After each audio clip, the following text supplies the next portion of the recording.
guardapolvo blanco de millones de chicos argentinos está la fuerza, de arriba hacia abajo, de una ley. La ley que obligó a que los chicos vayan a la escuela y aprendan una historia, hablen una lengua, juren a una bandera, canten un himno. Desde su casa, desde su rancho, desde los toldos, atravesando el monte, la montaña, cruzando el río, a caballo, en bicicleta, cada uno fue a la escuela.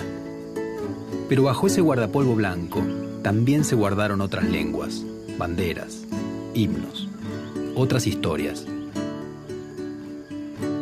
En muchos chicos, la nacionalidad tiene su antecedente en el silencio, en algo que debieron callar, en el aprendizaje de un idioma nuevo,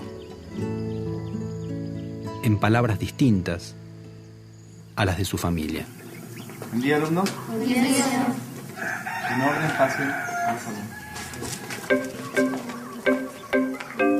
El 12 de octubre de 1492, Cristóbal Colón, un marino genovés al servicio de la corona española, arribó al continente que sería llamado más tarde América. La llegada de los europeos marcó el inicio de la formación de las actuales sociedades americanas y por eso la fecha es recordada en todos los países del continente.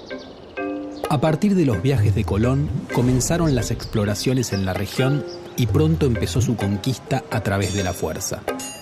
Primero fueron las islas del Mar Caribe y unos años más tarde los españoles lograron vencer a dos grandes imperios, el de los aztecas en el actual territorio de México y el de los incas en Perú. Lo consiguieron aprovechando la sorpresa que generó su llegada, usando a su favor los conflictos entre los indígenas, en particular el resentimiento de los pueblos oprimidos por los aztecas y los incas, y en algunos lugares por un fenómeno inesperado. Los europeos trajeron enfermedades que causaron miles de bajas entre poblaciones que no tenían anticuerpos contra ellas. Con esas conquistas, los españoles obtuvieron mucho oro y dominaron a vastas poblaciones, a las que hicieron trabajar para ellos. Avanzaron buscando lo mismo hacia otros territorios americanos y así se internaron en lo que hoy es Argentina. En esas tierras existía una enorme diversidad de pueblos, como los pehuenches, tehuelches y onas en la Patagonia, los querandíes y pampas en la región pampeana, los guaraníes, chanatimbúes y guaycurúes en el litoral y el Chaco, los lules y tonocotés en la Mesopotamia santiagueña, los comechingones en las sierras cordobesas y los huarpes en Cuyo. En la zona que hoy es el noroeste argentino había mayor densidad de población. En la Puna habitaban los casabindos y los cochinotas, mientras que en las quebradas y las sierras que van desde Jujuy hasta La Rioja vivían los humahuacas, los tilcaras y los ocloyas en la parte norte y distintos grupos diaguitas del lado sur, entre ellos los calchaquíes, amaichas, hualfines, belenes y quilmes. Se trataba de sociedades que, desde fines del siglo XV, habían sufrido el dominio inca.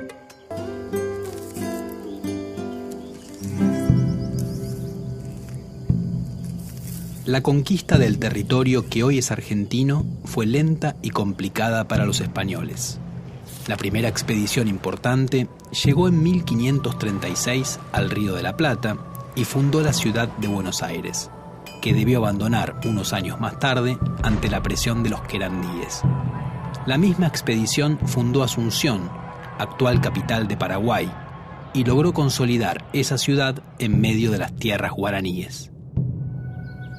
El noroeste de la actual Argentina, región a la que se llamó Tucumán, fue invadido a partir de 1543 por españoles que no habían obtenido lo que querían en la conquista del Perú, o que se habían tenido que ir de allí por enfrentamientos con otros españoles.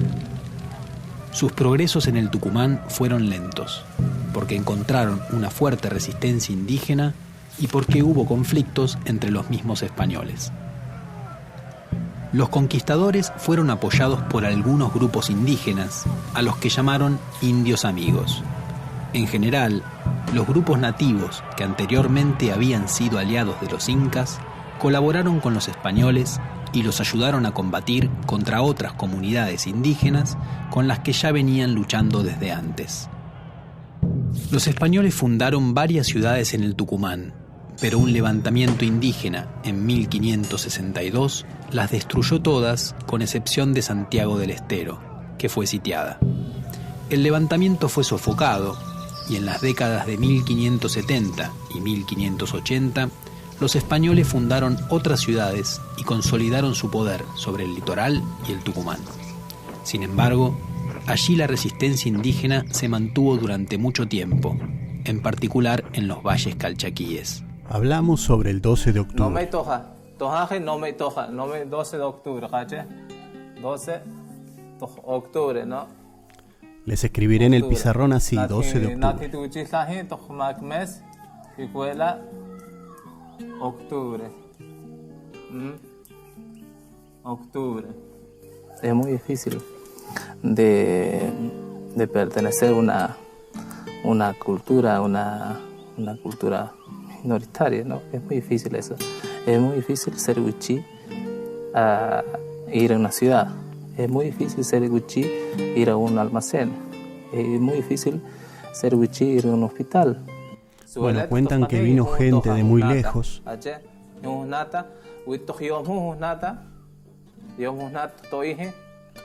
Del otro lado del mar, que son los blancos, que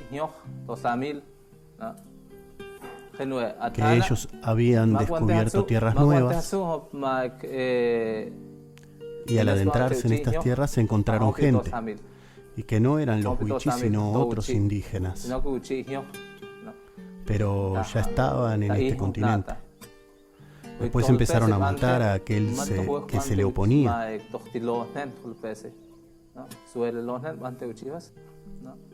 porque su propósito era sacarles las tierras.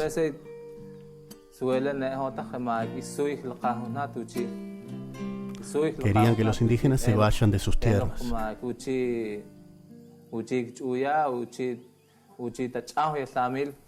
Porque ellos lo decían y porque ellos eran españoles y tenían mucho más derecho que los nativos. A fines del siglo XVII, los españoles afianzaron su dominio sobre el Tucumán y la región del Río de la Plata.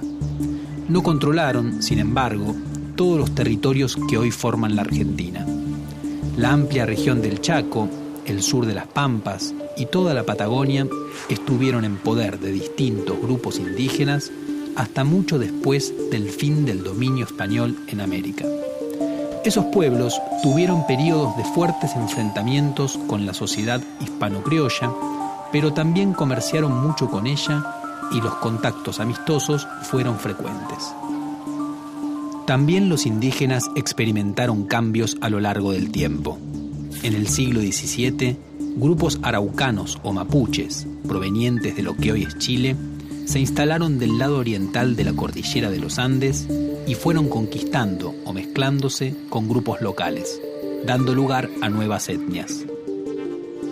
En el territorio bajo dominio español se fue formando una nueva sociedad, la sociedad colonial, con los españoles y sus descendientes, los indígenas sometidos, los mestizos que surgieron de la mezcla entre ellos y otros grupos, como los esclavos de origen africano. El territorio se organizó administrativamente.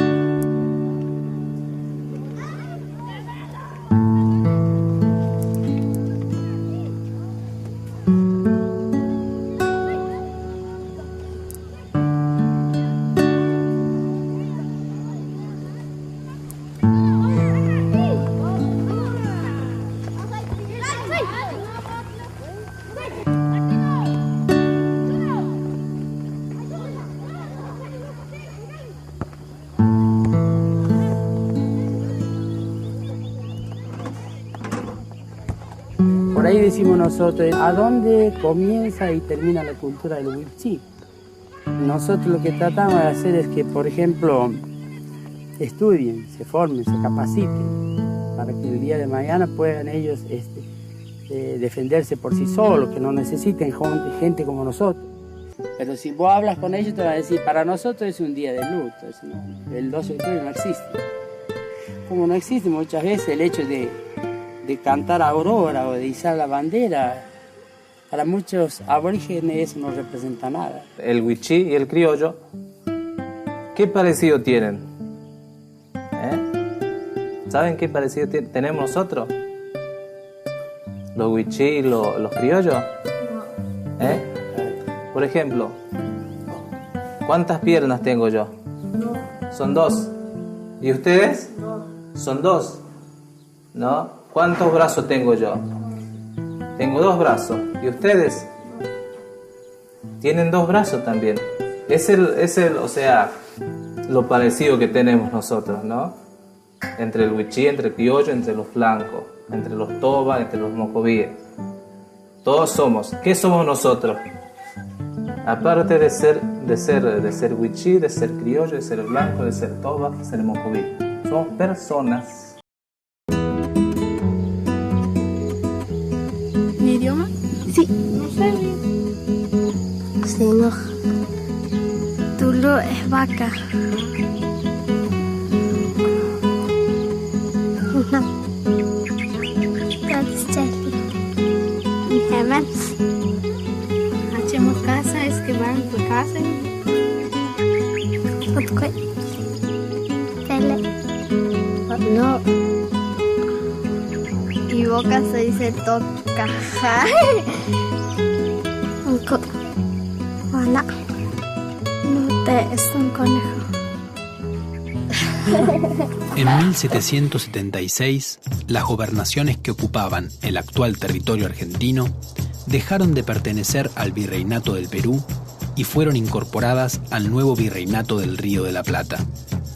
En 1810 comenzó en la región la revolución que puso fin al dominio español. A pesar de que algunos de los revolucionarios, como Mariano Moreno, favorecían la inclusión de los indígenas, la mayor parte de los dirigentes de esos años y del resto del siglo XIX no compartía esa mirada. De hecho, la construcción de Argentina se hizo oponiéndose a 2 de sus raíces, la herencia española y la herencia indígena. La primera se suponía atrasada e inmóvil, a diferencia del ejemplo que las élites rioplatenses encontraban en Francia y en Inglaterra. La herencia de los indígenas sometidos no fue pensada como parte de la nueva comunidad nacional, mientras que los indígenas no sometidos del sur y del Chaco fueron considerados salvajes a los que había que eliminar. Si bien hubo algunas pocas figuras que propusieron integrar a esos grupos, se impuso la mirada bélica. En 1879, el Ejército Nacional reunió la suficiente fuerza como para lanzar una campaña contra los indígenas del sur, a los que derrotó en la llamada Conquista del Desierto. Los grupos vencidos fueron desarraigados y separados, lo que llevó a una importante disminución de la población indígena. Algo similar ocurrió en 1884, cuando el ejército incorporó a la fuerza el territorio del Chaco a la Argentina.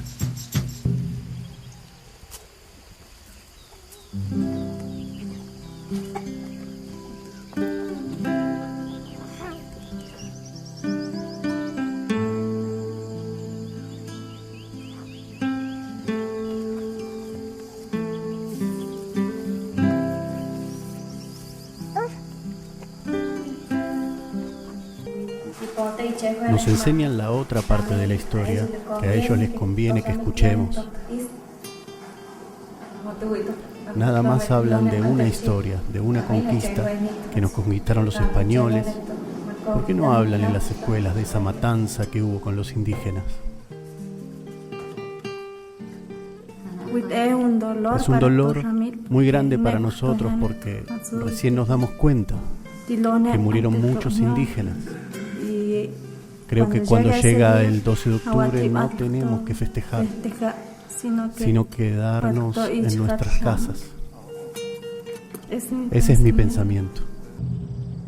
La negación de la importancia del componente indígena en la configuración de la sociedad argentina se hizo corriente y fue parte de su ideario colectivo hasta hace muy pocos años.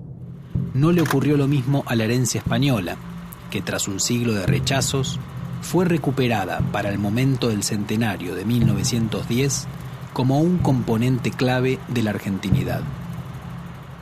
Ese hispanismo fue lo que condujo a que en 1917 el presidente Hipólito Yrigoyen decretara que el 12 de octubre fuera una fiesta nacional para homenajear el legado de la conquista y la colonización española. Pronto esa celebración tomó el nombre que llevaba en España, Día de la Raza, y desde entonces es una de las principales efemérides de nuestro país. Hay muchas escuelas en donde en forma pura o híbrida se sigue conmemorando el Día de la Raza de la forma tradicional, o sea, como la epopeya que recuerda la acción civilizadora de España. Frente a esta mirada, aparecen otras miradas que podríamos denominar multiculturales e interculturales. En este sentido, me parece que el 12 de octubre es una oportunidad para reflexionar, en definitiva, sobre nuestra identidad y cómo se construye una identidad. Poder pensar que las identidades no son cuestiones meramente heredadas, que nuestro rol en relación con la identidad no es solamente transmitirlas, sino fundamentalmente construirlas y reconstruirlas fuertemente. En definitiva, es pensar que la identidad no es fundamentalmente una cuestión del pasado, sino que el pasado en todo caso es una cantera para construir proyectos de futuro. Lo que tenemos que preguntarnos es en qué tipo de nación queremos vivir. Si en una nación en donde se supone que algunos son mejores que otros, donde hay razas superiores o inferiores, en una nación basada en que para ser iguales tenemos que tener todos la misma religión, hablar todos la misma lengua y pertenecer todos al mismo grupo étnico, o si podemos pensar en un principio en el cual la identidad es más un proyecto político destinado fundamentalmente a pensar en qué sociedad del futuro queremos vivir. Bueno, esa es una apuesta. Tu mirada, me estás diciendo mil cosas.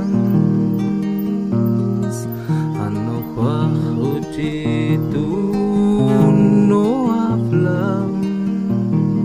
Llamar pueblos originarios a quienes antes se denominó indios no cambia su realidad automáticamente. Indios fueron llamados en el largo proceso de su conquista y hoy, más amablemente, son llamados originarios. Pero en ese cambio de palabras hay una migración de ideas que llevará su tiempo. Nuestra nacionalidad supo negar a esos pueblos preexistentes. Y eso significó su silencio, guardar una lengua, callar una historia familiar, preservar en secreto su propio origen étnico. Las leyes cambian, las palabras también.